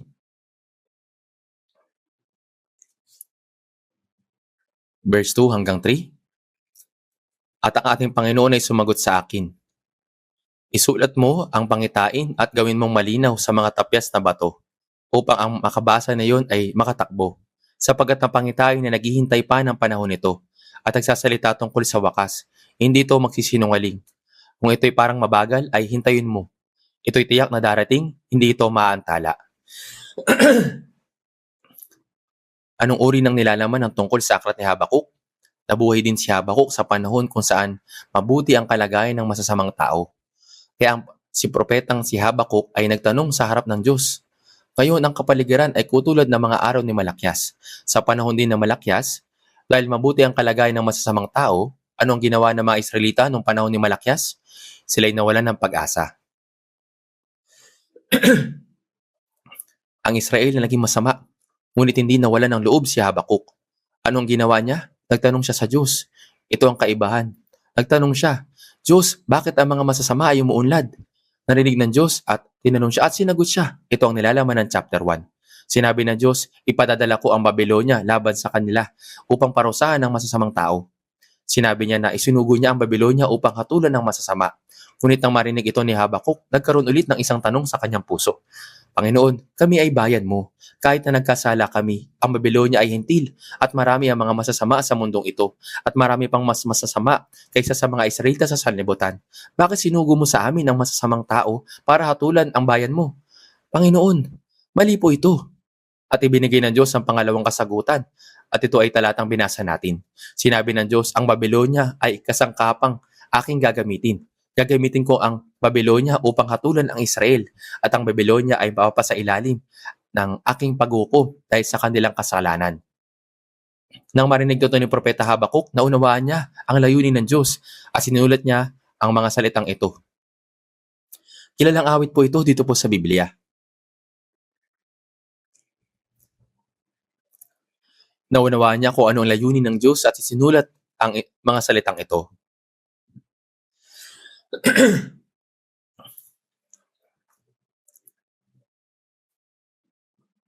Naunawaan niya ang mga salita. Naunawaan niya ang layunin ng Diyos at isinulat ang mga salitang ito. Ito po ay kilalang awit. Kung babasahin ko po dito po sa chapter 3 verse 16. Habakuk chapter 3 verse 16. Aking narinig at aking katawan ay nanginig. Ang aking mga labi ay nangatal sa tinig. Ang kabulok ay pumapasok sa aking mga buto. Aking mga hakbang ay nanginginig. Ako'y tahimik na naghihintay sa araw ng kapahamakan na dumating sa bayan na sumasakop sa atin. Ito ang plano ng Diyos. Ang Israel ay mawawasak. Sa ibang salita, ang kaharian ng Juda ay babagsak. Kaya siya ay nanginginig. Nanginginig siya sapagkat ang buong mananakop ay darating laban sa kanila at sila ay mawawasak. Ngunit ito ang plano ng Diyos. Ito ang plano ng Diyos at gawain niya. Kaya naman, ang kalooban ng Diyos ay siyang matutupad. Naunawaan nito ni Habakuk. At pagkatapos ay sinabi niya ang mga salitang ito. Makikita po natin ito sa verse 17 at 18. Bagamat ang puno ng igos ay hindi namumulaklak, ni magkaroon man ng bunga sa mga puno ng ubas, ang olibo ay hindi magbubunga, at ang mga bukid ay hindi magbibigay ng pagkain, ang kawan na aalisin sa kulungan at hindi na magkakaroon ng bakan sa mga silungan, kaya't may magagalak ako sa Panginoon, ako'y magagalak sa Diyos ng aking kaligtasan. Dumating ang digmaan at lahat ng bagay ay kinuha, walang natira. Bagamat ang puno ng igos ay hindi namulaklak, hindi magkaroon ng bunga ng mga puno ng ubas, ito po ang himno na kinakanta natin sa church school. Ang olibo ay hindi na magbubunga. Sa ganitong sitwasyon, walang anumang natira. Wala nang bakahan sa mga silungan. Wala nang lahat. Gayunpaman, sinabi niya, gayon may magagalak ako sa Panginoon. Paano naman sa panahon natin? Magiging mabuti ba ang mga darating na panahon o magiging mahirap spiritually? Magiging mahirap po ito. Ngunit sa ganitong paraan, darating ang Panginoon. Ito po ang dakilang plano ng Diyos. Kapag naunawaan natin ang planong ito, magiging mapagpasalamat tayo dahil ang Diyos ang ating Panginoon at sinabi ito ng Diyos. Sa Habakuk chapter 2 verse 2, sa Habakuk chapter 2 verse 2, isulat mo ang pangitain. Huwag mo lamang tignan ang pangitaang ito. Ito ang pangitain na sinabi ng Diyos. Isulat mo ang pangitain at gawin mong malinaw sa mga tapyas na bato upang ang makabasa na iyon ay makatakbo. Isulat mo ang pangitain na sinabi ng Diyos. At sinabi niya sa verse 3, sapagkat ang pangitay na naghihintay pa ng panahon ito. At nagsalita ang tungkol sa wakas, hindi ito magsisinungaling. Basahin po natin sa verse 3. Kung ito'y parang mabagal, ay hintayin mo. Ito'y tiyak na darating, hindi ito maantala. Habakuk chapter 2 verse 3. Ang mga salita ba ni Propeta Habakuk ay nangyari o hindi? Nangyari po. Natupad ito ng unang pagdating ng Panginoon.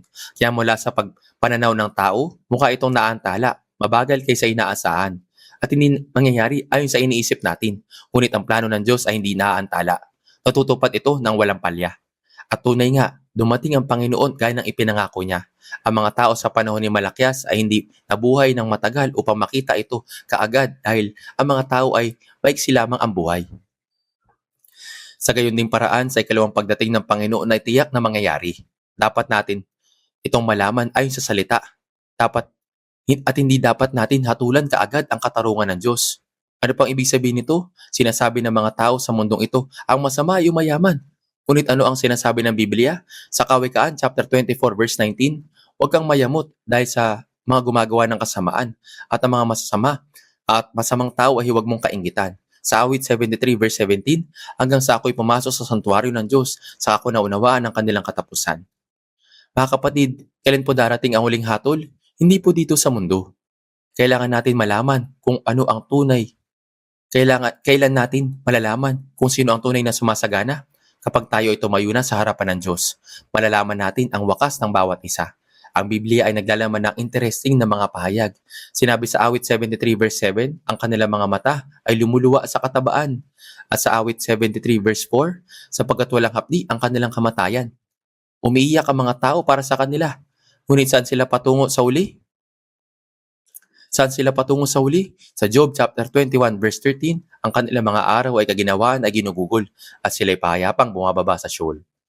Ngunit ang tunay na nabubuhay sa pananampalataya, iyong mga patuloy na nagbabantay sa harapan ng Diyos ay pinangakuan na gagantimpalaan sila ng Diyos kapag sila'y tumayo sa harapan ng Diyos. Kung ganoon, anong mahalagang bagay na dapat natin gawin? Una, dapat tayong manatiling magmatsyag.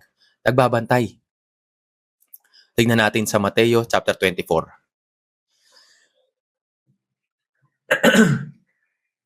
Mateo chapter 24 verse 40 hanggang 44. Mateo chapter 24 verse 40 hanggang 44. Kaya may dalawang taong pupunta sa bukid. Ang isa'y kukunin at ang isa'y iiwan. May dalawang babae na nagtatrabaho sa isang gilingan. Ang isa'y kukunin at ang isa'y iiwan. Magbantay kayo, sapagkat hindi nyo nalalaman kung anong araw darating ang inyong Panginoon. Ngunit unawain ninyo ito, na kung nalalaman ng puno ng sambahayan kung anong bahagi ng gabi darating ang magnanakaw, magbupuyat sana siya at hindi niya hahayaang pasukin ng kanyang bahay. Kaya maging handa rin naman kayo, sapagkat ang tao ay darating sa oras na hindi ninyo inaasahan. Mga kapatid, kung nalalaman ng may-ari ng bahay kung anong oras darating ang magnanakaw, tiyak na magpupuyat siya at hindi hahayaang pasukin ng kanyang bahay. Ngunit sinasabi ng Biblia, kaya may dalawang taong pupunta sa bukid, ang isa'y kukunin at ang isa'y iiwan. May dalawang babae nagtatrabaho sa isang gilingan, ang isa kukunin at ang isa'y iiwan. Ito po ay ikalawang pagdating, ang rapture, na pinakakaantay natin. At sinabi dito, magbantay kayo, sapagkat hindi nyo nalalaman kung anong araw darating ay inyong Panginoon. At maging handa rin naman kayo sapagkat ang anak ng tao ay darating sa oras na hindi ninyo inaasahan. Mga kapatid, dapat tayong tunay na maging gising spiritually. Halos 26 o 27 na taon na ang nakakalipas bago pa magkaroon ng high-speed internet, mayroong tinatawag na PC communication. May mga services na gaya ng Hitel at Cholian. Mga lumang pangalan na ito ay maaaring hindi na alam ng mga kabataan ngayon. Noon po, ang mga kabataan ay titipon online sa pamamagitan nitong PC Communication Services upang magkaroon ng fellowship. Pinag-iisipan namin noon kung ano ang ipapangalan sa chat room. Ano sa palagay ninyo ang pangalan ng chat room na iyon? The Watchful Ones, o mga nagbabantay. Dito po original na nagsimula ang ating kasalukuyang website. Kaya nagbibigay pa kami ng ID sa mga mananampalataya sa United States upang magkaroon sila ng fellowship kasama namin. Maging sila man ay nasa Seoul, sa Daejeon o saan mang rehiyon, nagagawa nila makapag-fellowship sa pamamagitan ng PC communication. At naalala ko, noong 1999, nailipat ito sa internet. At pagkatapos, ipinangalanan namin ang online fellowship site na ito sa mga mananampalataya na The Watford Ones Life Word Mission. Mga kapatid, sa palagay ko ito'y napakagandang pangalan. Parang hindi po kayo natutuwa. Ano po ang ating identity? Tayo po ay nagbabantay. Ang ating identity ay mga nagbabantay. Ito po yung ating pagkakakilanlan. Ang identity natin ay ang mga taong nagbabantay.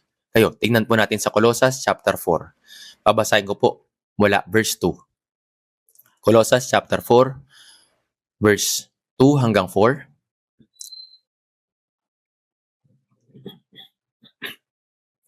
Magpatuloy kayo sa panalangin at kayo magbantay na may pagpapasalamat.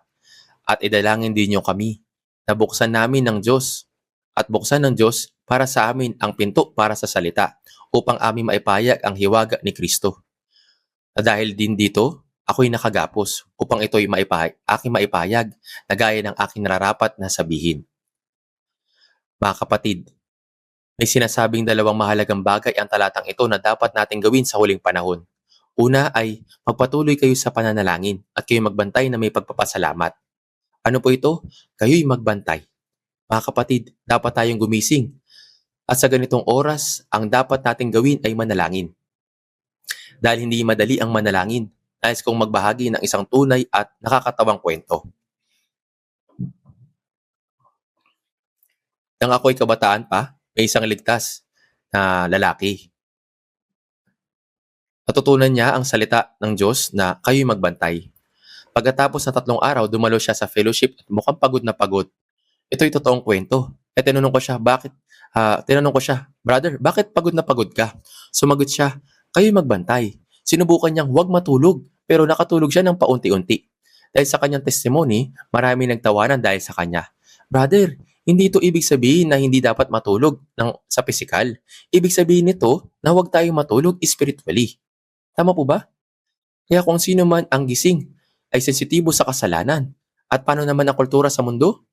Makikita natin ang kaibahan at iniibig ang salita. Tayo ay sabik na naghihintay ng muling pagdating ng Panginoon. At hindi tayo sumusuko sa pananalangin. Kung saang bahagi tayo hindi dapat gising, ay ang dapat na maging gising tayo spiritually. Ngunit ang brother na ito, sinubukan na huwag matulog sa physical. May isang brother na talagang ginawa ito. Siya ay namuhay ng maayos sa isang local church. Nakita ko po siya sa aming retreat at nagkamayan po kami. Hindi ko nababanggitin kung sino siya. Sabalit gaano kadalisay ang puso niya. Pag-isipan natin ito. Mga kapatid, mayroong isang aral. Madali ba na maging gising spiritually o mahirap? Ito'y mahirap. Kung sa physical ay hindi tayo natutulog, hindi ito madali. Kung saan naman tayo dapat gising sa spiritual ay hindi rin madali. Ito ay napakahirap. Kung mahirap pigilan ng katawan na huwag matulog, ganun din kahirap ang manatiling gising sa espiritu at hindi maging manhid spiritually. Kaya para dito, ang pinakamahalagang bagay ay panatilihin natin ang ating sarili sa salita ng Diyos. Nang si Jesus ay tinukso ni Satanas, paano niya ito napagtagumpayan? Napagtagumpayan niya ito sa pamamagitan ng salita ng Diyos. Ang salita ng Diyos ay dapat kong maisapuso. At pagkatapos nito, isang mahalagang bagay din ang panalangin. Nagawa ni Jesus na mapagtagumpayan ang panunokso ni Satanas. Paano? Sa pamamagitan ng salita ng Diyos. Dapat ang salita ng Diyos ay aking maisapuso. Isang mahalagang bagay din ang panalangin. Lagyan natin ang tanda ito at balikan natin ito mamaya. Dumako tayo sa Lucas chapter 18. Lucas chapter 18. Babasahin ko po sa chapter 18, verse 1 hanggang 8. Dapat tayong manalangin upang makapanatiling gising. At isinilasay ni Jesus sa kanila ang isang talinahaga kung paanong sila'y dapat laging manalangin at huwag manlupaypay. Sinabi niya, sa isang lungsod ay may hukom na hindi natatakot sa Diyos at walang taong iginagalang. At sa lungsod na iyon ay may isang babaeng balo na lagi pupunta sa kanya na nagsasabi, "Bigyan mo ako ng katarungan laban sa aking kaaway." May ilang panahon na siya'y tumatanggi, subalit pagkatapos ay sinabi sa kanyang sarili, "Bagaman ako hindi natatakot sa Diyos at hindi gumagalang sa tao, subalit dahil ginagambala ako ng balong ito, bibigyan ko siya ng katarungan. Kung hindi ay magsasawa ako sa kanyang patuloy na pagpunta rito." At sinabi ng Panginoon, "Pakinggan ninyo ang sinabi ng masamang hukom. At hindi ba bibigyan ng Diyos ng katarungan ng kanyang mga pinili na sumisigaw sa kanya araw at gabi? Kanya bang matitiis sila? Sinasabi ko sa inyo, mabilis siyang bibigyan sila ng katarungan. Gayunman, pagparito ng anak ng tao, makatagpo kaya siya ng pananampalataya sa lupa?" Ang panalangin ay paghihintay. Dito, matututunan natin ang isang aral patungkol sa masamang hukom. Gayunman, kung titignan natin ang huling bahagi, makatagpo kaya siya ng pananampalataya sa lupa? Ibig sabihin nito na maging sa masamang hukom ay tumutugon din kung saan ay hinihingan ng paulit-ulit. Gaya nito, kung ang ligtas na banal ay hihingi sa Diyos, siya ay tiyak na tutugon. Ngunit bakit niya sinabi na makakatagpo kaya siya ng pananampalataya sa lupa? Ano ba ang kahulugan ng pananampalataya sa talatang ito? Patuloy siyang pinahintulutan ng babaeng balo hanggang sa huli. Patuloy siyang pinuntahan ng babaeng balo hanggang sa huli. Itong pananampalataya na ito ay nagpapatuloy tayo sa panalangin at nananampalataya na ito ay masasagot. At makatagpo kaya siya ng pananampalataya sa lupa? Pagkatapos dito, ano ang kahulugan ng pagparito ng anak ng tao? Kung ito ay a-apply natin sa ikalawang pagdating, ang mga tao na sabik na naghihintay sa muling pagdating ni Jesus ay niisip na kailan siya babalik. Dahil parang huli na para dumating. Mari nilang maisip na may ginagawa ba ang Diyos? Susuko na ba tayo? Gayunman, sinabi ni Jesus, pagparito ng anak ng tao, makakatagpo kaya siya ng pananampalataya sa lupa? Ibig sabihin, tinatanong niya, ilang tao kaya ang magpapatuloy na manalangin sa kanyang pagbabalik? Ibig sabihin, ibig sabihin ba na mayroong marami o kaunti? Opo, kakaunti lamang. Kakaunti lamang. Kaya ano ang pananampalatayang ito? Ito ay pananampalatayang matyaga. Ito ay pananampalataya na tayo ay matyaga na patuloy na manalangin ng walang pagkabigo. Gusto niyang patuloy tayo maghintay, tama po ba? At ano ang patuloy na dapat nating gawin? Dapat tayo magpatuloy sa panalangin. Maging ang masamang hukom ay tumugon sa Kanya. Gaya niya, ibibigay ba ng Diyos sa atin ang kasagutan? Ilang tao ang nagpapatuloy na manalangin kahit na hindi dumadating ang kasagutan? Nagiging mahirap ang pamumuhay sa mundo. At kapag ang pananampalataya ay lumamig, ilan ang mga nagtitiwala sa Diyos palagi at mananalangin sa Diyos? Ilang tao ang may pananampalataya na kumikilos ang Diyos? Kung ganito ang magiging tanong ng Diyos, paano natin siya sasagutin? Tayo ba ay mga taong sasabihin sa Panginoon, "Panginoon, bakit ba hindi ka na lang dumating ngayon?" O yung mga tao na magsasabi na, "Panginoon, kahit na ang sagot ay naantala, magkakaroon ako ng pananampalataya. Magkakaroon ako ng pananampalataya na maging matyaga at hindi madidismaya. Panginoon, kahit na ang mundo ay pasama ng pasama, magkakaroon ako ng pananampalataya na hindi ko kailanman magdududa tungkol sa Diyos.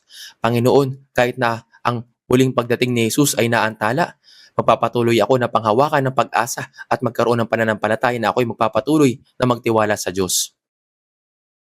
Ito ang saloobin na dapat natin ingatan. Ito po ang saloobin na dapat natin ingatan.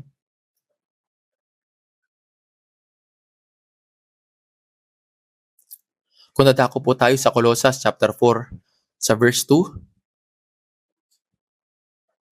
ay kita po natin dito, magpapatuloy kayo. Magpatuloy kayo sa panalangin at kayo magbantay na may pagpapasalamat. Ano ang sinasabi niya? Kayo'y magbantay. Mga kapatid, dapat tayo magbantay sa panalangin na may pasasalamat. Tayo ay dapat magbantay na mayroong matyagang pananampalataya. Balikan po natin sa Colossus chapter 4 verse 2, magpatuloy kayo sa panalangin at kayo magbantay na may pasasalamat. Dapat tayo'y magbantay na mayroong pagtsatsagang pananampalataya. Pagkatapos, mayroong dalawang bagay na hiningi ng Diyos sa atin. Sa Hebreo chapter 10 verse 24 hanggang 25. Basahin natin sa Hebreo chapter 10, verse 24 at 25. At ating isaalang-alang kung paano gigisingin ng isa't isa sa pag-ibig at sa mabubuting gawa, na huwag nating pabayaan ang ating pagtitipon gaya ng ugali ng iba, kundi palakasin ang loob ng isa't isa, lalong-lalo na kapag inyo nakikita na papalapit na ang araw. At ating isaalang-alang kung paano gigisingin ng isa't isa. Anong gagawin natin para gisingin? Kung mamumuhay tayo sa pananampalataya, pinsan nakakaramdam tayo ng kalungkutan. Maraming pagkakataon na nakakaramdam tayo nito at marami rin pagkakataon na tayo'y nagdurusa at may kahirapan. Kahit na mabuti ang ginagawa natin, ngunit hindi tayo tinatanggap ng mga tao, sila ay tumatanggi. Ngunit ano ba ang dapat natin gawin sa ganitong kaso? Ate isaalang-alang ay isa't isa. Ano bang dapat natin gawing mabubuting gawa upang gisingin ng isa't isa? Huwag nating pabayaan ang ating pagtitipon kaya ng ugali ng iba, kundi palakasin ang loob ng isa't isa, lalong-lalo na kapag inyong nakikita na papalapit na ang araw. Kundi palakasin ang loob ng isa't isa, lalong-lalo na kapag inyong nakikita na papalapit na ang araw. Ito ang dapat nating gawin sa huling panahon. At anong isa pang mahalagang bagay? Tingnan natin sa Colossus chapter 4. Colossus chapter 4, verse 3 hanggang 4. Anong sinasabi ng Biblia na susunod na bahagi? Verse 3 hanggang 4, at idalangin ninyo kami na buksan ng Diyos para sa amin ang pinto para sa salita, upang aming maipahayag ang hiwaga ni Kristo, na dahil din dito ako'y nakagapos, upang ito'y aking maipahayag na gaya ng nararapat na sabihin. Gaya ng aking nararapat na sabihin. Anong sinasabi ng Biblia? Gaya ng aking nararapat na sabihin. Ano po ibig sabihin nito? Ano ba ang dahilan kung bakit nabubuhay pa tayo sa mundong ito ngayon? Bakit hindi pa dumadating si Jesus? Dahil marami pa ang mga tao na dapat makarinig ng salita. Dapat makarinig ng salita ng Diyos. Ito po ang dahilan. Tama po. Kung wala nang natitirang makikinig, wala nang dahilan para manatili pa tayo rito. Kapag tinawag tayo ng Panginoon, masasabi lang natin ay amin. Nang may puso nagpapasalamat at ahayo. Sa isang pangungusap, anong kailangan natin gawin hanggang sa bumalik ang Panginoon habang hinihikayat natin ang isa't isa at gagawin ang lahat ng pagsisikap ng pagtitipon? Ito ay evangelism. Sama-sama tayo nagpapagal. Sama-sama nating ipinapangaral ang ebanghelyo. Kapag pumupunta tayo sa retreat center, tayong lahat ay nakakarinig ng mga nakakaantig na kwento. Ang mga kapatiran na nagdadala ng kanilang mga invitee ng may labis na pagsisikap. Sa kabila ng kanilang labis na pagsisikap, palagi tayo nauubusan ng space na matutuluyan. Nalubos kong ikinalulungkot.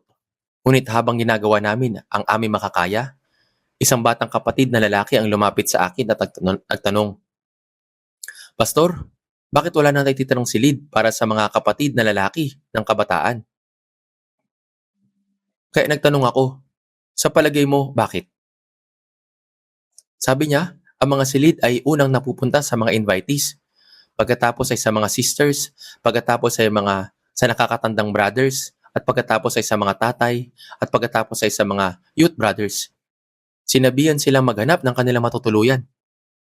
Sinabi ko sa kanya na hindi lang iyon basta pagpapabaya sa kanila na tuklasin ito ng may mag-isa, kundi sa paggawa nito, makakamit nila ang mga gantimpala sa langit. Labis akong nalungkot dahil iyon lang talaga ang masasabi ko. Ngunit gayon paman, para maabot ang isa pang kaluluwa, sama-sama tayo natutulungan, naglilingkod ng sama-sama at gumagawa ng mga bagay na hindi pa natin nagagawa sa mundo noon. Tulad ng pagpupulot ng basura, paglilipat ng mabibigat na bagay, at pagpapawis ng sama-sama. Lahat ng iyon ay para sa kapakanan ng evangelism. Ito ang gawain na itinawag sa atin na gawin sa panahong ito. Sa tingin mo ba, naaalala ng Diyos sa mga taong gumagawa ng maayos at hindi? Talagang naaalala niya. Balikan natin ang Malakias chapter 3 sa verse 14 at 15. Malakias chapter 3 verse 14 at 15. Nakita natin doon ang mga tao nagsalita ng mga salitang lumayo sa pananampalataya. Ngunit kahit noong panahong iyon, mayroon pa rin mga tao na namuhay ng may pananampalataya sa harap ng Diyos. Hayaan ninyong basahin ko po ang talata sa verse 16 hanggang 18. Na magkagayoy nag-usap silang mga natatakot sa Panginoon. Binigyang pansin sila ng Panginoon at pinakinggan.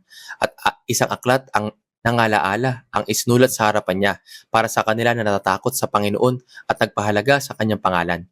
Sila'y magiging akin, sabi ng Panginoon na mahukbo. Isang natatanging kayamanan sa araw ako'y kumilos.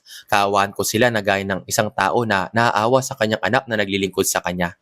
At minsan pa ay makikilala ninyo ang pagkakaiba ng taong matuwid at ng masama, ng taong naglilingkod sa Diyos at ng hindi naglilingkod sa Kanya.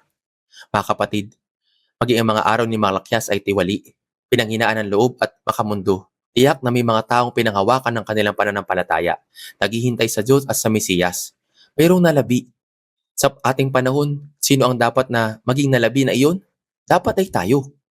Noong panahon ni Elias, ang panahon nang pumunta siya kay Baal at sinabing sinusubukan siyang patayin ni Jezebel at tapos na ang lahat, anong sinabi sa kanya ng Diyos? Sa unang hari, chapter 19, verse 18, gayon may mag-iiwan ako ng 7,000 sa Israel, lahat ng tuhod na hindi pa lumuhod kay Baal at bawat bibig na hindi pa humalik sa kanya. Mga kapatid, sa ating panahon, mayroon ding mga labi. Dapat mayroon. Sino ang kailangang maibilang sa mga labi na iyon? Ikaw at ako. Sinasabi ng Biblia, Malakyas chapter 3 verse 16, ang magkagayoy nag-usap sila, mga natakot sa Panginoon. Sila nag-usap, nagbabahagi ng mga pre-request, nag-fellowship at nagagalak ng magkakasama. Binigyan pansin sila ng Panginoon at pinakinggan. Ano ang ginagawa ng Diyos? Nakikinig siya sa lahat. At isang aklat ng alaala ay sinulat sa harap niya para sa kanila na natatakot o natakot sa Panginoon at nagpahalaga sa kanyang pangalan. Sinasabi ng Biblia na nasusulat. Kaya mga kapatid, kapag tayo maharap sa Panginoon, ang mga patotoo na ating taimtim na binabahagi sa fellowship, ang mga prayer request na ating ginagawa sa harap ng Diyos, at ang mga panalangin na ating ginawa sa Diyos noong walang ibang tao sa paligid, mananatili ba ang lahat ng ito sa harap ng Diyos o hindi? Mananatili ang lahat ng ito. At sinabi ng Diyos, sila'y magiging akin. Sinabi ng Panginoon na makakbo, isang natatanging kayamanan. Mga kapatid, ano ang ibig sabihin ng natatanging kayamanan dito? Alam mo ba kung ano ang alahas? Mahilig ba kayo lahat sa tindahan ng alahas? Ano ang itsura ng mga mata nyo kapag bumibisita kayo sa isang mamahaling tindahan ng alahas? Hindi ba ako nagkakaroon ng anumang mahalagang alahas paliban sa ginto? Ngunit ang mga alahas ay magaganda, hindi ba? Ang orihinal na salita para sa kayamanan na ito ay alahas. At ginagawa ng Diyos ang mga taong ito na kanyang natatanging kayamanan, na siyang kanyang mga hiyas. Kung nagmamayari ka ng mahalagang hiyas, iniiwan mo ba ito ng nakatiwangwang o iniingatan mo ba ito? Pinapahalagan mo sila, iniingatan, tinitignan, pinapakintab, tinitignan muli, pinoprotektahan para hindi sila mawala at tinatrato silang mahalaga. Kung mawala man sila kahit sandali, hahanapin mo sila kahit saan. Nangyari sa akin katulad yan kahapon.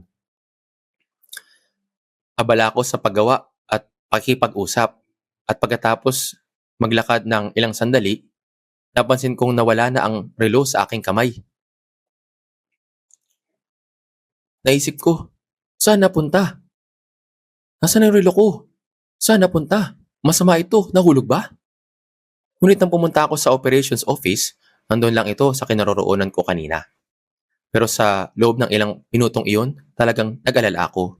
Niisip ko kung saan napunta. Siyempre, kumpara sa alahas, hindi naman ito ganun kamahal. Pero napakahalaga pa rin ito para sa akin. Gayun din sa iyo. Meron ka ring bagay na tunay na mahalaga sa iyo, di ba? Subalit, anong ginagawa ng Diyos sa kanyang mga banal? Ginagawa niya kasilang pinakamahalagang hiyas. Sa Malakyas chapter 3 verse 18, at minsan pa ay makikilala ninyo ang pagkakaiba ng taong matuwid at ng masama, ng taong naglilingkod sa Diyos at ng hindi naglilingkod sa Kanya. Alam mo ba kung anong nakatala sa pinakadulo ng aklat ng Malakyas? Sa katunayan ng Malakyas, sa katapusan ng Malakyas, ang huling aklat ng Lumang Tipan, mayroong isang propesiya tungkol kay Juan na tagapagbautismo na naganda para kay Jesus. Tignan natin. Malakyas chapter 4 verse 5 hanggang 6. Basahin natin. Alalahanin niyo ang kautusan ni Moises na aking lingkod, ang mga tuntunin at batas na aking iniutos sa kanya sa Horeb para sa buong Israel. Narito susuguin ko sa inyo si Elias na propeta bago dumating ang dakila at kakilakilabot na araw ng Panginoon. Si Elias na propeta ay tumutukoy kay Juan na tagapagbautismo. Anong ginawa niya? Siya ay nagturo sa mga tao kay Jesus. Kaya sa Lumang Tipan, nagtatapos ang propesiya na darating ang Mesiyas sa Apokalipsis chapter 22, verse 20 hanggang 21. Tingnan po natin. Apokalipsis chapter 22, verse 20 hanggang 21. Ang nagpatotoo sa mga bagay na ito ay nagsasabi, "Oo, ako'y malapit nang dumating. Amen. Pumarito ka, Panginoong Hesus. Ang biyaya ng Panginoong Hesus ay mapa sa mga banal. Amen." Ang Lumang Tipan ay nagtatapos sa kwento ni Juan na tagapagbautismo na naghanda ng daan para sa unang pagdating ng Panginoon. Binabanggit nito ng pagdating ng Panginoon. Kung gayon, paano naman sa pagtatapos ng Bagong Tipan na siya'y katapusan ng Biblia? Amen. Gayon din, halika, Panginoong Hesus. Tunay na ako'y malapit nang dumating. Amen. Gayon din, halika, Panginoong Hesus. Ang Biblia ay nagtatapos sa pangako na ang Panginoon ay muling babalik. Kahit na mayroong pagdurusa at mahirap na pangyayari sa ating panahon, ang Panginoon ay tiyak na darating ayon sa kanyang pangako. Taos puso akong umaasa na sa pananampalatayang iyan ay hindi tayo matitinag, kundi panatilihin ang ating pananampalataya hanggang sa wakas. At kapag tayo ay tumayo sa harap ng Panginoon, tayo ay magiging mga mananampalataya na hindi natutulog o inaantok, kundi gising. Iyan ang dapat nating gawin. Manalangin tayo. Banal naming Amang Diyos, maraming salamat po. Salamat sa pagpapahintulot sa amin na maunawaan ang mga aral na ipinakita mo sa amin ngayon sa pamamagitan ng aklat ni Malakias, at ang pananampalataya na naghihintay sa Panginoon ay hindi dapat matinag, at kami naway tumingin at maghintay sa iyo habang nabubuhay na iniingatan ng aming pananampalataya. Ang aming Summer Retreat ay nakahanda na at isinasagawa na ngayon. Pakiusap, samahan mo kami hanggang sa huli, at lalong-lalo na ang ika-4 na Summer Retreat ng Soul Center Church ay magsisimula ngayong Martes. Samahan mo kami upang maraming makapangyarihang gawa ang mangyari sa kalagitnaan namin, at patuloy mo kaming turuan sa pamamagitan ng iyong salita kung ano ang nararapat naming gawin hanggang sa matapos ang retreat. Ipaalam mo sa amin palagi kung paano kami mabubuhay sa harapan mo. Gabayan at pangunahan mo kami upang kami ay makatayo sa harap mo bilang isang mahalagang iglesia na mayroong pananampalataya na walang anumang dapat ikahiya, at gawin kaming mahalagang brothers at sisters. Pakiusap, protektahan at ingatan mo po ang lahat ng mga evangelist na naglilingkod sa retreat center, lahat ng mga kapatiran at lahat ng nangangaral ng ebanghelyo, at lahat ng nakikinig ng iyong salita. Kami ay nagpapasalamat sa iyo sa lahat ng bagay, at idinadalangin namin ito sa pangalan ni Jesus na nagmahal sa amin. Amen.